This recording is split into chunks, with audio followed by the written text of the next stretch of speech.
नमस्कार दोस्तों, बिहार में तेजस्वी यादव को मुख्यमंत्री बनाने को लेकर कवायद तेज हो चुकी है। इसमें बड़े बड़े नेताओं का सहयोग मिल रहा है। अब बिहार में तेजस्वी यादव को इस फार्मूले के तहत बिहार का मुख्यमंत्री बनाया जा सकता है। आरजेडी के दिग्गज नेता ने इसको लेकर बहुत बड़ा दावा किया है। साथ ही महागठबंधन ने कई नेताओं को मैदान में उतार दिया है। वो इसलिए क्योंकि बिहार में तेजस्वी यादव को महागठबंधन किसी भी तरीके से मुख्यमंत्री बनाना चाहती है।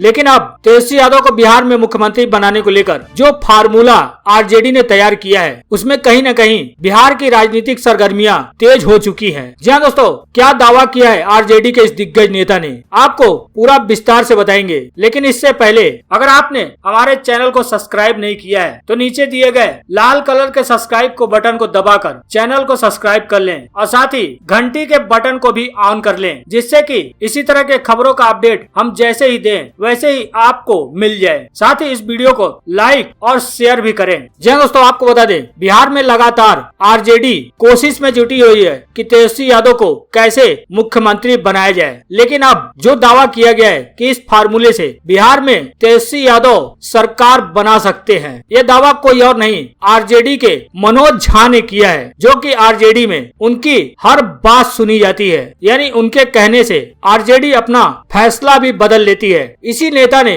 दावा किया है। हालांकि आपको बता दें, आज एनडीए की भी बिहार में बैठक हुई, जिसमें नीतीश कुमार को एनडीए दल का यानी विधायक दल का नेता चुना गया। अब नीतीश कुमार मुख्यमंत्री पद की शपथ लेंगे। हालांकि ऐसी जानकारी आ रही है कि राज्यपाल से नई सरकार बनने का न्योता मिलने के बाद नीतीश कुमार कल शपथ ग्रहण ले सकते हैं। लेकिन इस शपथ ग्रहण से पहले ही आरजेडी के नेता मनोज झा ने जो दावा किया है, उससे एक बार फिर बिहार की राजनीति गर्मा गई है। हालांकि आपको बता दें, बिहार में इस समय एनडीए के पास कुल 125 सीटें हैं और महागठबंधन के पास 110 सीटें हैं और सरकार बनाने के लिए महागठबंधन को 12 और सीटें चाहिए, जिसमें बताया जा रहा है कि हम के 4 सीट, वीआईपी के 4 सीट और ओवैसी के पार्टी की 5 सीटें हैं, जिसको लेकर कहीं न कहीं सुगबुगाहट तेज है। आपको बता दें, बिहार विधानसभा चुनाव में नतीजों के बाद हालांकि महागठबंधन को बहुमत नहीं मिला, लेकिन इसके बावजूद भी महागठबंधन सरकार बनाने में जुटी हुई है। आरजेडी ने कहा है कि बिहार में अभी भी तेजस्वी की सरकार बन सकती है। यह दावा कोई और नहीं आरजेडी के नेता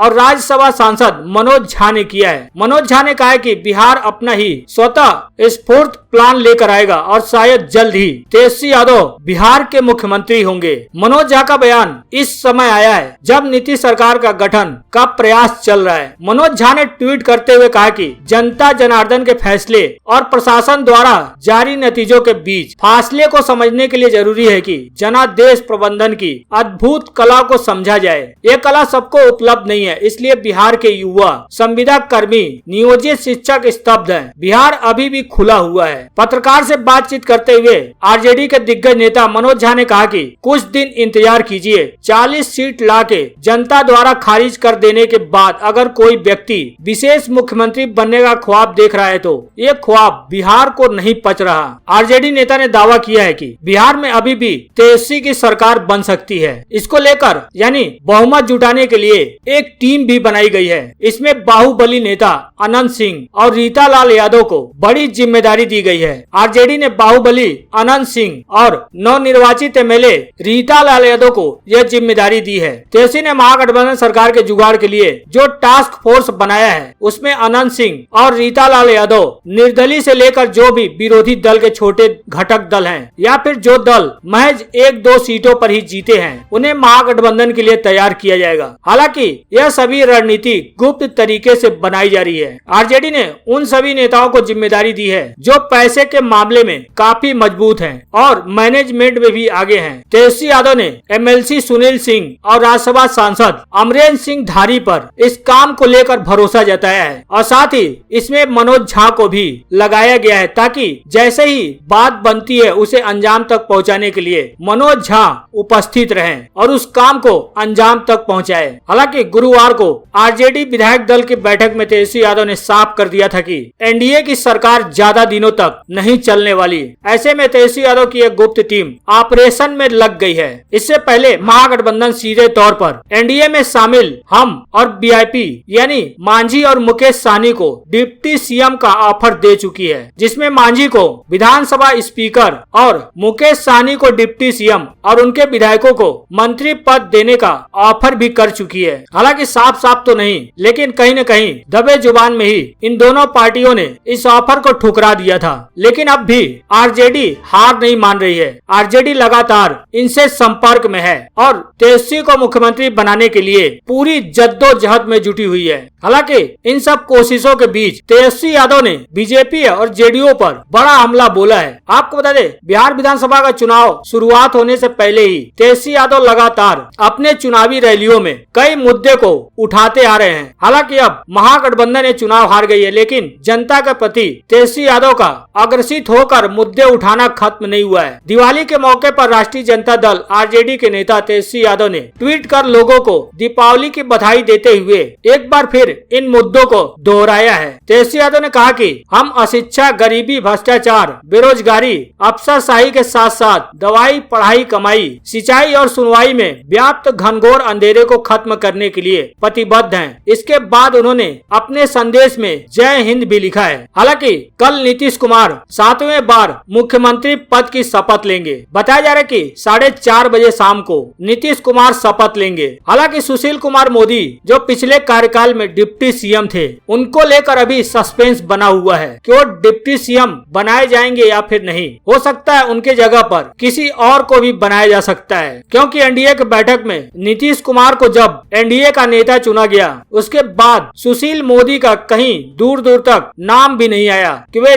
बिहार के डिप्टी सीएम बनेंगे या नहीं। वहीं दूसरी तरफ आपको बता दें, कांग्रेस के दिग्गज नेता तारिक अनवर ने नीतीश कुमार पर बड़ा तंज कसा है। तंज कसते हुए बोले, भले ही नीतीश कुमार मुख्यमंत्री होंगे, लेकिन रिमोट कंट्रोल किसी और के हाथ में होगा। जी हां, कांग्रेस के वरिष्ठ नेता एवं पूर्व केंद्रीय मंत्री तारिक अनवर ने कहा कि हालिया बिहार विधानसभा चुनाव नतीजों के बाद भले ही नीतीश कुमार फिर से राज्य के मुख्यमंत्री बन जाएं, लेकिन इस बार राज्य की बागडोर किसी और के हाथ में होगी और नीतीश रिमोट से संचालित सीएम होंगे। एएनआई के मुताबिक अनवर ने कहा कि भारतीय जनता पार्टी ने जानबूझकर और सियासी रणनीति के तहत नीतीश कुमार को कमजोर किया। हालांकि अनवर का कहना है कि नीतीश कुमार पूर्व में एनडीए गठबंधन के एक मजबूत नेता और मुख्यमंत्री रहे हैं। उन्होंने कहा कि भारतीय जनता पार्टी इस बार उन्हें रिमोट कंट्रोल से चलाने वाला मुख्यमंत्री बना रही है। लेकिन कहीं न कहीं देखा जाए तो नीतीश कुमार 7वीं बार मुख्यमंत्री बनकर एक रिकॉर्ड बना रहे हैं। वहीं आपको बता दें, बिहार में जो सियासी सरगर्मियां चल रही हैं, उसमें ऐसी भी आशंका है कि कांग्रेस में विधायक टूट सकते हैं, जिसको लेकर तेजस्वी यादव ने सरकार बनाने का दावा किया है। जी आपको बता दें, बिहार में एनडीए सरकार बनाने की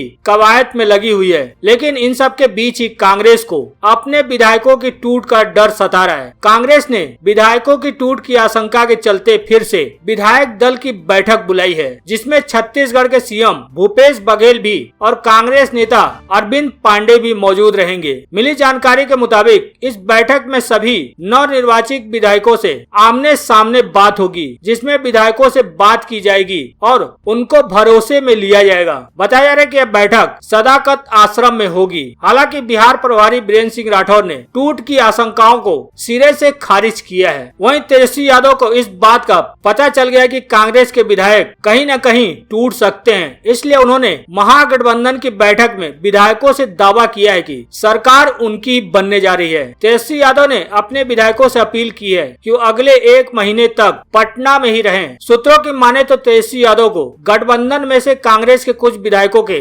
छिटकने और दूसरे दलों में जाने की आशंका है। ऐसे में वो पूरी तरह से आंख कान खोलकर सतर्क रहना चाहते हैं। हालांकि ऐसी आशंका मांझी के उस बयान के बाद शुरू हुई है, जिसमें मांझी ने कांग्रेस विधायकों को नीतीश कुमार के साथ आने का ऑफर दिया। मांझी ने अपने बयान में कहा था कि कांग्रेस विधायकों को सीएम नीतीश के साथ आ जाना चाहिए। नीतीश सबके नेता हैं और उनकी नीति कांग्रेस से बहुत अलग नहीं है। सभी कांग्रेस विधायक साथ आ जाएं, ये उनके लिए भी बेहतर है। आपको बता दें, मांझी ने यह ऑफर तब दिया था जब यह खबर आई थी कि बिहार विधानसभा चुनाव परिणाम में बहुमत से महज 12 सीटें दूर रहने पर महागठबंधन ने अपनी सरकार बनाने की आस नहीं छोड़ी है। वो अपने पुराने सहयोगी जीतन राम मांझी की और मुकेश सहनी की पार्टी वीआईपी को अपने साथ लाने में जुटी हुई है।